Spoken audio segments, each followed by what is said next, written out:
कल पूरा देश और पूरी दुनिया महिला दिवस मना रहा था। हो सकता है आपने भी मनाया होगा। और देश भर में महिला अधिकारों की बढ़ चढ़कर बातें हो रही थीं, सेमिनार हो रहे थे, कॉन्फ्रेंस हो रहे थे, कार्यक्रम हो रहे थे, महिलाओं को गुलदस्ते दिए जा रहे थे, गिफ्ट दिए जा रहे थे, महिला शक्ति के लिए पुरस्कार बांटे गए।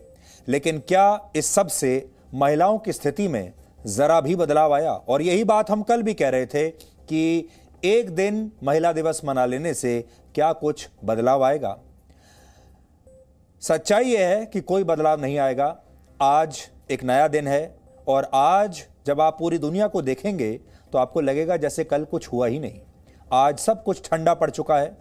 जो महिलाओं को लेकर, उनके सशक्तिकरण को लेकर बड़ी बड़ी बातें हो रही थीं, वो सब ठंडी हो चुकी हैं। और अब हम इंतज़ार कर रहे हैं अगले किसी और अंतर्राष्ट्रीय दिवस का, जिस दिन वो आएगा फिर उस दिन उस विषय के बारे में बात करेंगे और फिर उसे भी अगले दिन भूल जाएंगे।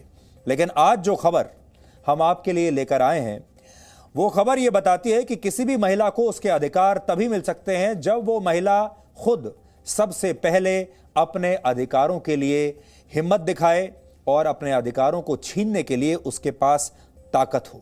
और ये ताकत मानसिक ताकत होनी चाहिए। और ये ताकत हासिल करने में उस महिला का परिवार एक बहुत बड़ा हिस्सेदार बन सकता है। सब कुछ परिवार के ऊपर निर्भर करता है। ये खबर एक ऐसी महिला की है जिसने 26 साल के बाद अपनी खामोशी तोड़ने की हिम्मत दिखाई है। उत्तर प्रदेश के शाहजहांपुर में एक महिला ने 26 वर्ष के बाद अपने साथ हुए रेप की एफआईआर दर्ज करवाई है। 26 साल के बाद।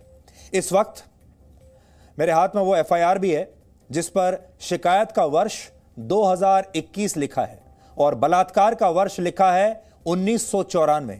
यानी 26 साल पहले 1994 में यह बलात्कार हुआ था और अब 2021 में यह महिला सामने आई है और इसने ये एफआईआर दर्ज कराई है। एफआईआर में लिखा है कि 26 साल बाद भी केस दर्ज कराने के लिए बलात्कार की शिकार को 6 महीने तक काफी मुश्किलों का सामना करना पड़ा और तब जाकर यह एफआईआर लिखी गई। अब आप में से बहुत सारे लोगों के मन में यह सवाल जरूर आएगा कि 26 साल का इतना लंबा समय क्यों लग गया? इसका जवाब है, और इसका जवाब किसके पास है? इसका जवाब है इस महिला के बेटे के पास। आप कहेंगे अचानक महिला का बेटा तस्वीर में कहां से आ गया और यह बेटा अब तक चुप क्यों था? ऐसे बहुत सारे सवाल आपके मन में इस कहानी को देखते वक्त जरूर आएंगे। इसलिए सबसे पहले हम आपको बहुत संक्षेप में यह बताते हैं कि पूरी घटना, पूरी कहानी क्या है और इस कहानी से आज देश की हर महिला को प्रेरणा मिलेगी। यह घटना है वर्ष 1994 की। इस महिला ने पुलिस को बताया कि जब वो सिर्फ 12 साल की थी, सोचिए, जब वो खुद एक बच्ची थी, 12 साल की थी, तो पड़ोस में रहने वाले 2 सगे भाइयों 25 वर्ष के नकी हसन और 22 साल के गुड्डू ने उसके साथ 1 वर्ष तक बलात्कार किया। इसकी वजह से 13 वर्ष की उम्र में, अगले ही साल 13 वर्ष की उम्र में इस महिला ने एक बच्चे को जन्म दिया। बदनामी के डर से, समाज के दबाव में इस बच्चे को वो अपने पास नहीं रख पाई और बच्चे को पैदा होते ही इस महिला ने उस बच्चे को किसी दूसरे परिवार को गोद दे दिया क्योंकि बदनामी का डर था। सोचिए, इस पूरी घटना में उस महिला की कोई गलती नहीं थी, फिर भी उस महिला के पास इतनी हिम्मत नहीं थी कि किसी को जाके कुछ बता सके। 20 वर्ष की उम्र में घटना के 6 साल बाद यानी वर्ष 2000 में महिला की शादी हो गई। लेकिन शादी के कुछ वर्षों बाद महिला के पति को कहीं से इस घटना की जानकारी मिल गई और उसके बाद उसने भी इस महिला को तलाक दे दिया और इसे अकेला छोड़ दिया। महिला की कोई गलती नहीं थी, फिर भी वो अपनी जिंदगी को एक सजा की तरह बिताने पर मजबूर हो गई। उसने कोई अपराध नहीं किया था। अपराध तो उसके साथ हुआ था। अपराधी खुले घूम रहे थे। अपराधी अपने अपने परिवारों के साथ, अपने अपने गांव, मोहल्लों, समाज में बहुत खुश थे। उन्हें किसी ने कुछ नहीं कहा। लेकिन जिसके साथ अपराध हुआ वो महिला वर्षों तक एक अपराधी की तरह जीती रही।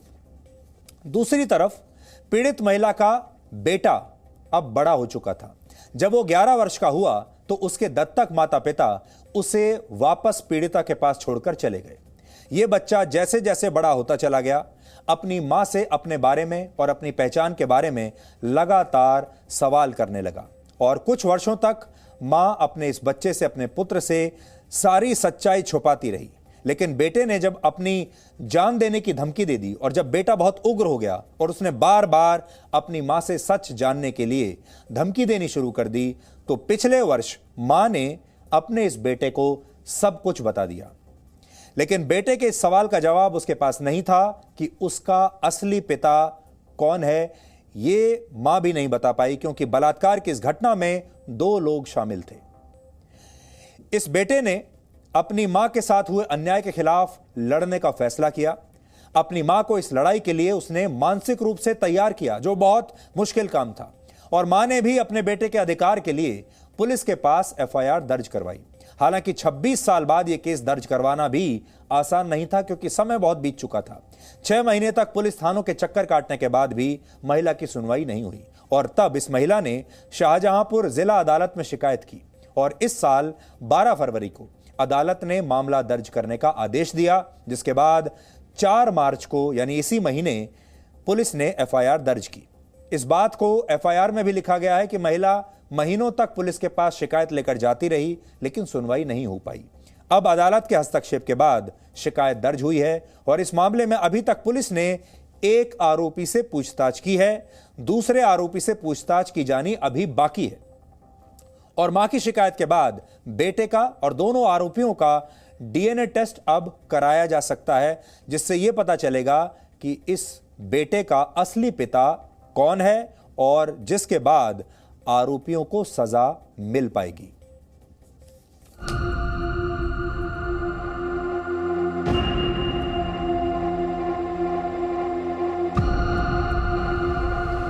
उम्र इतनी कम थी कि मुझे खुद नहीं पता था कि मेरे साथ हो क्या रहा है।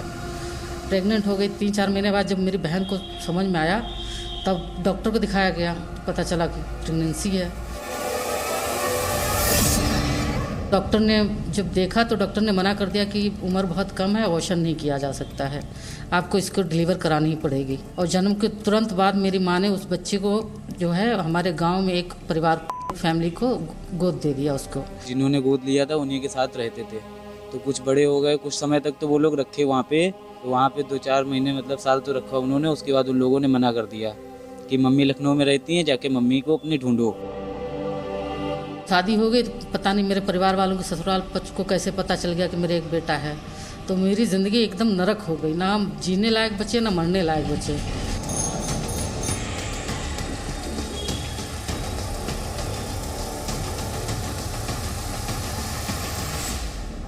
अब वो मेरे पीछे पड़ा है, कह रहा मम्मी जिसको मैं ज़िंदगी भर अपना बाप समझता रहा, वो मेरा बाप नहीं है, वो मेरी माँ नहीं है, तो मैं हूँ कौन? आप या तो सीधे सीधे बताइए मुझे मैं कौन हूँ, नहीं तो मैं आत्महत्या कर लूँगा। क्योंकि ऐसी ज़िंदगी जीने जिसका कोई अतई पता नहीं है, इस ज़िंदगी का कर क्या करूँ मैं? कहीं सर उठा के मैं खड़ा नहीं हो सकता 4 दोस्तों के बीच में, कहते पता नहीं किसकी औलाद है ये। लखनऊ में भी कहा करते थे कि ये मुसलमान है, बैठाला नहीं करते थे हमको अपने साथ में, भगा देते थे कि भाग जाओ यहाँ से। तो बड़ा अजीब लगता था सर। काफ़ी गिड़गिड़ाए, उनसे काफ़ी पूछा करते थे कि बता दो, लेकिन वो बताया नहीं करती थी हमको ये बात। एक दिन ऐसे ही मतलब गुस्से में पूछे कि बताना है बताओ, नहीं तो जाके लटक जाएंगे हम। अब मेरे पास कोई चारा नहीं बचा, क्योंकि हम एकदम हार गए, एकदम मतलब पूछ के कि मेरा भी तो हक बनता है कि पापा कौन है कौन नहीं है।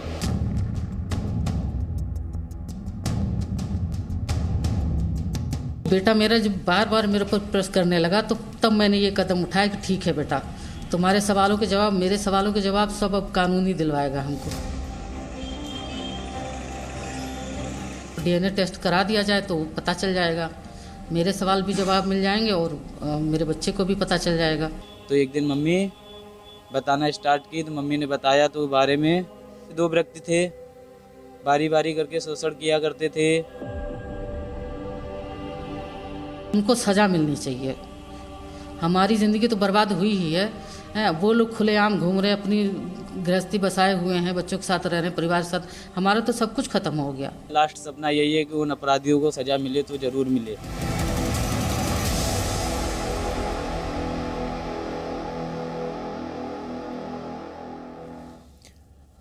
अब आपके मन में यह सवाल भी जरूर आ रहा होगा कि 26 वर्ष के बाद अपने अधिकारों की आवाज उठाने वाली, अपने इंसाफ के लिए आवाज उठाने वाली इस महिला के केस में अब आगे क्या होगा? क्या आरोपियों को सजा मिल पाएगी या नहीं? और अगर सजा मिलेगी तो अब कितनी सजा मिल सकती है? इस केस में डीएनए टेस्ट सबसे बड़ा आधार बन सकता है।